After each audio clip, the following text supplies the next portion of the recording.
Ladies and gents, we are back. Week freaking 10. Whew. How have we made it this far? It's Battle of the Shorts, and it's late at night, and I'm here to talk about books with you guys. I'm a little delirious. I just fell asleep reading to my son, and I woke up and I was like, oh crap, I gotta go shoot that video.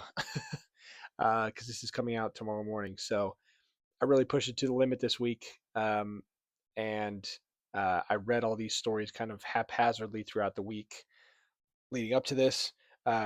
We took a trip to Vegas. I'm not a very Vegas type of person, but we went. And yes, it was crazy. It was a lot of fun, but it was not a very good place to read at. So I read a couple of these short stories on the plane. I read a couple of them. I read one this morning, and I'm just trying to get it all in before the buzzer to stay up to date so I can get this out for you guys. So um, anyway, with all of that said, I'm trying to think if there's anything else I need to do before I get into this week. But this week's shout out goes to Chris over at the Ansible Library. I'm going to put all of his info down in the description, so go follow Chris. Go give him a subscribe. He's been doing some great stuff lately. Shout out to you, Chris. He's been watching these each week, and I appreciate it. And I appreciate all you guys who have stayed up to date with. So far, this is the 10th week of Battle of the Shorts, and we've gone through quite a few stories. So as I get my bracket out here, let's hop into this week's matchup. This is going to be another no edited week, so strap in. Two kind of titans of the vintage 1970s, 1950s through 70s movement of sci-fi. But Poul Anderson is going to take on Clifford Simak this week, and then A.E. Van Vogt's going to take on Andre Norton. We have four really good stories. Let's hop right into them. First up is Poul Anderson's 1972 The Goat Song. Not Goat, it's called just Goat Song. Drop the. I'm already starting off hot. That I read in the Hugo Winners, Volume 3, Book 2, right here. Took this with me on the plane. Goat Song was a good 40 to 50 pages, so it was a decent sized short story. It won a 1972 Nebula and a 1973 Hugo, and was and probably is one of Poul Anderson's best known short stories. So it is a weird mixture of, I'd say, fantasy esque characters and kind of storytelling mixed with a very far future setting of sci-fi. And what I mean by that is our main character is an unnamed singer who is kind of referred to most of the story as the harper. So he has a harp and he sings songs, kind of keeps the tradition and the folk tales alive through song. And he kind of sings and just kind of goes around as like a bard, sort of. And there is an all powerful sort of computer program, AI program called SUM, that kind of downloads everybody's souls, has information on everything in the world, and it's just kind of the all powerful thing. And the Harper and kind of this small band of people who live out in the wilderness are sort of the last people that don't just adhere to the normal societal, like controlling aspects of some. And so the Harper demands that some return him his now passed away wife, and he essentially like he travels to deep into like what I viewed as like it almost feels like the underworld, so to speak, kind of like a Greek, told a little bit like a Greek myth. He confronts some, and some has kind of a challenge for him that he's like, well, this is against my code, but I'll only do it if you pass my test. And the Harper at the very last second fails the test and sort of spirals into kind of madness, but then at the end triumphantly uh, kind of rises up again with his song. And there's songs peppered throughout this kind of story that are all very Um, they have a lot of ancient language in them, or it's not modern language. It's definitely not modern. Um, a lot of the verbiage and language, and specifically words that are chosen, the word choice is very old fashioned, if you will. And so um, the Harper kind of inspires a group of people to rise up against some, and it's a very kind of hopeful ending. Uh, and what can I say about this story that isn't? This is one of those stories a lot like a few that I've mentioned before that I've really liked in the Battle of Shorts, where you really just need to read it. I know that's kind of a cop out way to give my thoughts, but this one was more of an experience than a story. It had a lot of, um, it was very unique in the way that it was structured, in the way that it flowed, in the language it chose. Poul Anderson, I thought, was very well written. The prose was fun, is engaging, kept me excited and on my toes the whole time. Um, I was smiling. I was kind of heartbroken at times. I was interested, intrigued by the world building and the ideas that were presented. And overall, it's just a really solid story. I can't say that I've read Poul Anderson before this. I don't think I have, unless I'm just misremembering. But so this is my first time reading Anderson, and he did not disappoint. Goat Song, a strange but very satisfying short story from 1972, is going to take home a solid 8 out of 10. It's a great story. Um, so I'm going to flip through here really quick just to go back and see Paul Anderson's Goat. Yep, it's about 40 pages, and you can find it in a lot of the Hugo winners. Anthologies. So I would encourage you to go find it. I'm sure that you'll probably be able to find Anderson. I don't know about his longer work, and so just like I said, first time reading him, he did a good job, and I'm going to go back to him at some point. So going up against Poul Anderson in matchup number one in week number 10 was the story that I finished this morning by a guy you'll probably recognize, Clifford D. Simak. I have this really cool old The Worlds of Clifford Simak book club edition, but it's a pretty old one. It's got this mylar, and I read a very well-known short story by Simak from 1950. I think it was published in '58, but won a Hugo in 1959 called "The Big Front Yard." Let's start. Where do I start? We follow a man named Haram. I'm going to call him Haram. I hope that's how you pronounce it. Yeah. We follow a man named Haram Tane who he wakes up with his dog Towser, and just kind of one day, seemingly, some strange events start happening inside of his house. And we're introduced to this phenomenon that's happening within his home, his family home, that he's very proud to still be living in, where it's essentially a gateway to another world. He is a tinkerer of antiques and like just fixes things and just kind of a handyman. And his neighbors sort of try to get involved, and him and his dog go venture into this desert that he finds himself in as he is able to transport through the house.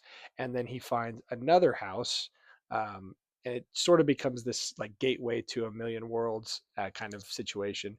And the National Guard becomes aware, and then the whole world starts to become aware of it. And Hiram is he's conflicted on what to do, because there is this little race of alien creatures who essentially like would just want to trade with humans and have found a way to engage with humans and just want to talk essentially. And so I think, without spoiling a lot of the plot, because it is just a fun this is more of a fun tale. Goat Song was a little bit more serious, but this had a lot of Bradbury. It had a little bit of Vonnegut in it. Um, Simic really impressed me with his warm prose, the warm storytelling that was here, where you just felt cozy. And I don't mean that in a way where it's not there's not stakes and there's not something going on with the plot, but like it was an enjoyable feeling internally that I got reading this story. It was it felt like more of a grandpa telling you a story and embellishing it a lot. And you're a child, so you don't know that. You know what I mean? That kind of situation. I'm not sure if all of you will be familiar with that, but I can remember feeling that way at times when maybe a grandpa or somebody much older than you would tell you a story. That's the way that Simak kind of came across to me, and I really enjoyed that kind of storytelling. Um, he's very well written. The prose aren't overly flowery. The language is kind of, it's not dated, but this is written in 58, 59, so it it shows at times, but I don't know. I was captivated by it, and I found that if I'm in the mood for that Bradbury type of storytelling, a little bit of sly comedic, you know, kind of uh, just wink wink comedy in a story that's not overly, it's not over the top. It's well done. I will definitely be revisiting Simak. I'm trying to think if there's anything else I want to cover with this one. He doesn't take himself too seriously. I think is something I wrote down in my notes, and I really liked that. Um, and not in the way where he's not taking the story seriously. I want to make that distinction. I think you'll know what I mean if I think you'll know what I'm saying if you've read this kind of storytelling where it doesn't feel like an extreme deep dive into ideas or a heavy intense plot with a lot of violence or exploring some real deep themes. There was some exploration of deep themes here, but I think it was with a much softer tone, a much softer pen that he had to use. So um, I was really impressed with Simak. I'm going to go back to him at some point. I encourage you to do the same. I also gave this one an 8 out of 10. So matchup number one already gets us with a tie between Goat Song and the big front yard, and I'm gonna have to kind of just make up my mind here. I think this one's tough because it's more of a mood decision. Poul Anderson has had a little bit more of the wacky um, R.A. Lafferty type of vibe to him, and Simak had the more Bradbury Vonnegut esque warmness to him in this story, and so it just to kind of pick your flavor. And what I'm in the mood for right now, what I had more fun reading, I'd say, is probably Goat Song by just a nose. And that is not to put Cliff Simak down. I would say Poul Anderson impressed me just a little bit more. It was a little bit more inventive, and it was just a crazy story. And so with that, Poul Anderson takes home matchup number one with Goat Song. So let's write him down. Poul Anderson. And we're going to move on to matchup number two so I don't make this a 30-minute video. Okay. All right. And wait, what's that? I hear something. What the? Is that Greg Bear? He's back. Greg, is your dispute with the network over? No?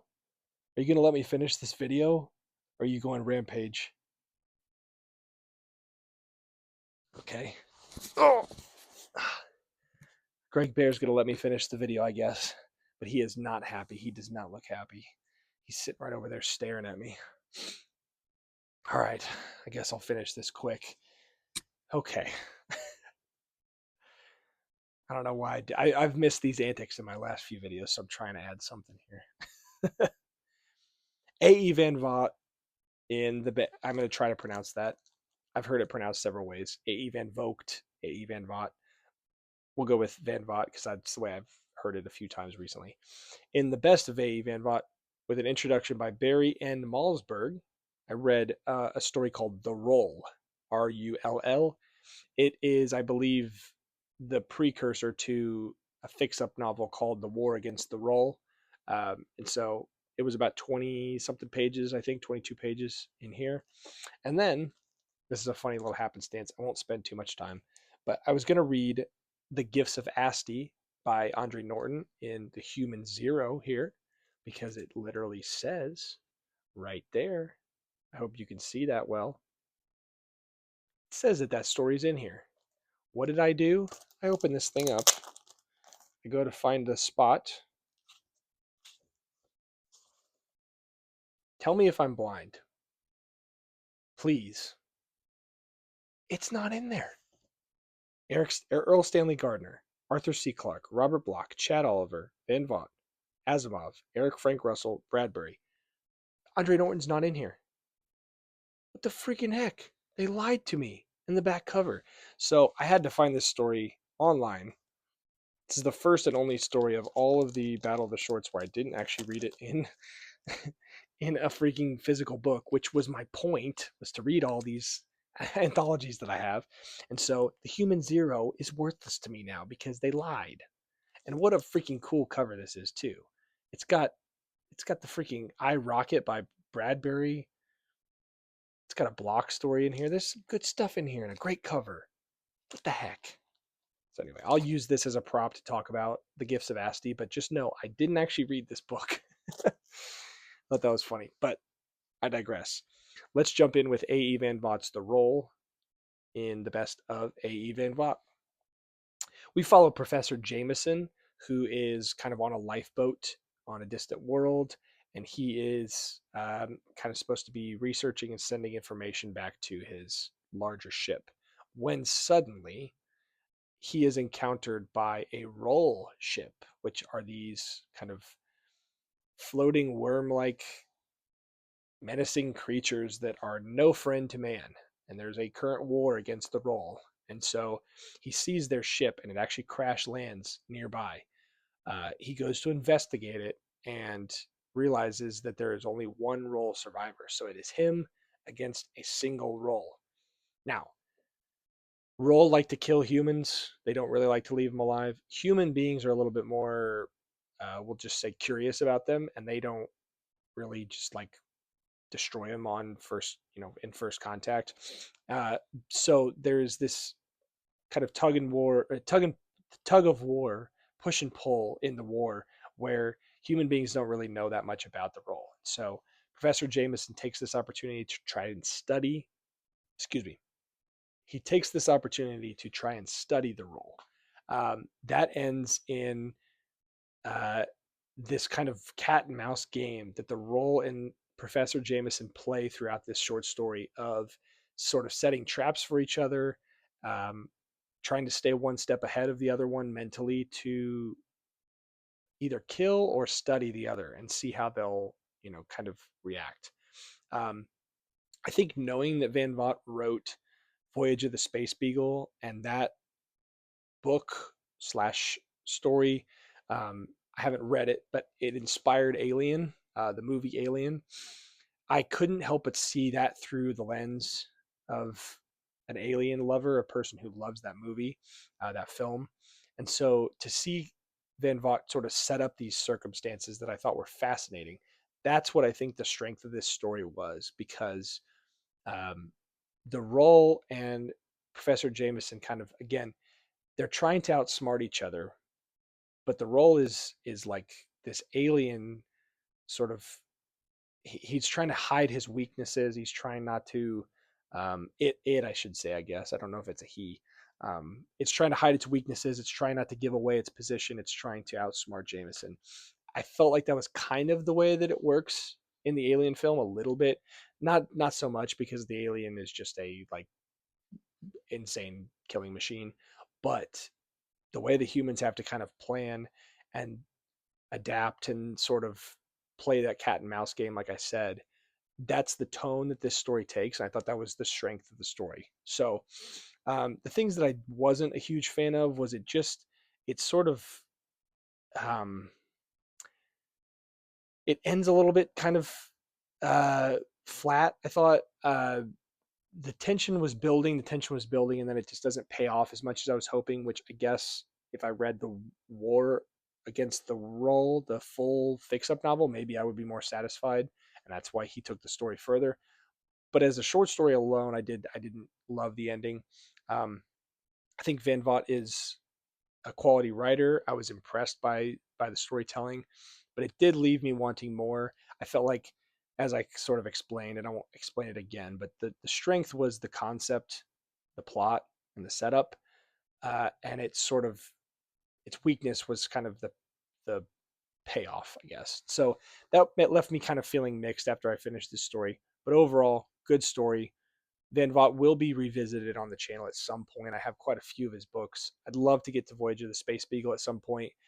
And I was mildly impressed. I enjoyed this story, and it ended up being a 6.5 out of 10 for me. It was good. It was good. Wasn't great. And that brings me to my final story of week 10. I really hope my video is still recording. I'm going to check if it is, because if at this point it's not, it is. Oh, and we're at 21 minutes. Dear God. It's going to be another 30-minute video. I did this to myself. I hope you guys are enjoying it, because I sure am. All right. Not in the Human Zero, the short story The Gifts of Asti by Andre Norton. Another female writer who I have yet to read. This is my first experience with Andre. And yeah, I'm going to really quick. Sorry. Andre Alice Norton. She wrote this story under the pen name Andrew Norton. I wanted to make sure I got that right because um, she is a very important figure in science fiction that I think predated a lot of female writers that I've heaped praises on this whole time through Battle of the Shorts.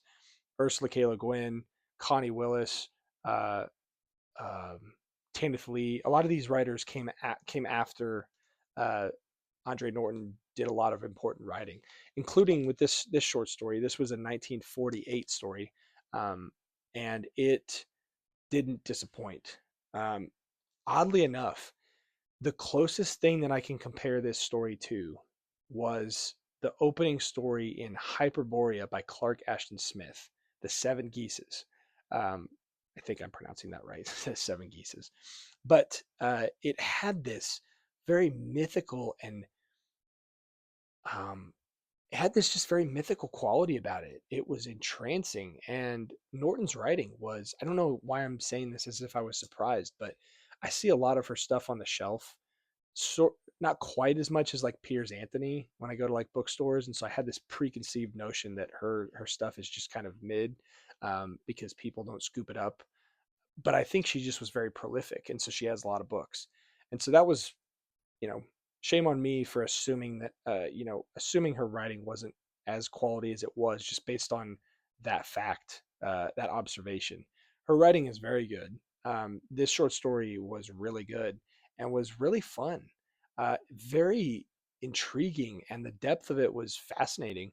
We follow this character named a woman named Varta. She's the last of the virgin maidens of Ashti, um, in the city of Memphir. They serve the god Ashti. I keep saying Ashti. Is it Asti or Ashti? I want to get that correct.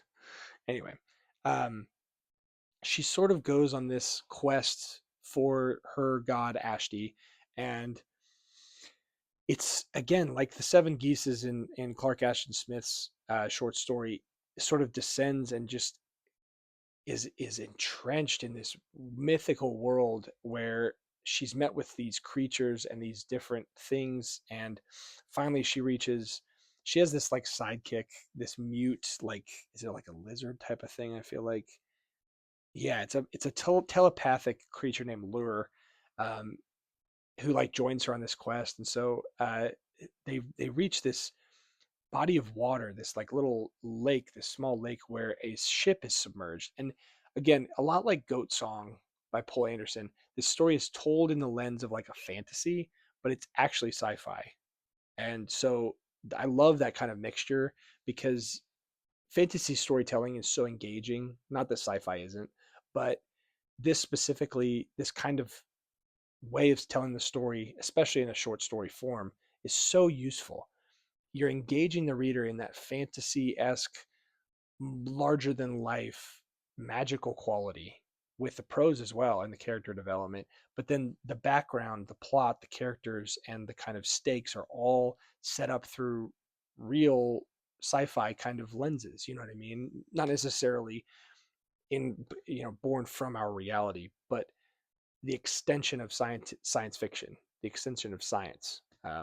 So I have a loose definition that I'm working with there, trying to get you guys to understand kind of the vibe of what the story is.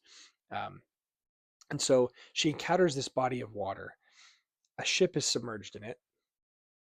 We then kind of, as the reader, transition from fantasy to sci-fi, where we see this crash landed ship, and the water, it everything below the surface is kind of encased in time. It is frozen in time and it doesn't decay. Everything above it does. So we have like a very clear picture of everything under the water being okay and not being touched by time, or by anything really. In a perfect encapsulation, kind of fly in amber. You know what I mean? And so they find the last surviving member of this crew of this ship. He's okay. And they sort of have this sort of moment, this Adam and Eve moment of like, we were brought together by our god Asti, and she, being very dutiful in her servitude, followed him, followed his like guidance, I guess, and then found him. Who he was kind of among a mutiny, getting away from evil people, and so there's these two. It's a collision of two forces that probably never would have encountered each other had it not been for these great circumstances. So, a really satisfying ending as well. Um, Andre Norton really impressed me with this story. I thought it was very engaging. It's not very long, so it's very easy to read. I'll see if I can find the link to where I read it below, but you can find it in the description maybe. You sure can't find it in this one, even though I thought you freaking could. So if you can find Andre Norton's short work, at least this story specifically, I would read it. This was very fun, and it doesn't take too long. And it's reminiscent of that Clark Ashton Smith.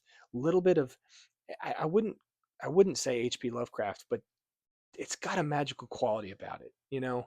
And so, yeah, I don't know what else to say about it other than it was really good. And I thought it was fun. I'm going to say 7.5. Didn't quite like leave this impression on me, like a heavy impression, like some other stories, but it was a fun and enjoyable story. So with that, Andre Norton takes down A.E. Van Vogt with a 7.5 and a 6.5 here.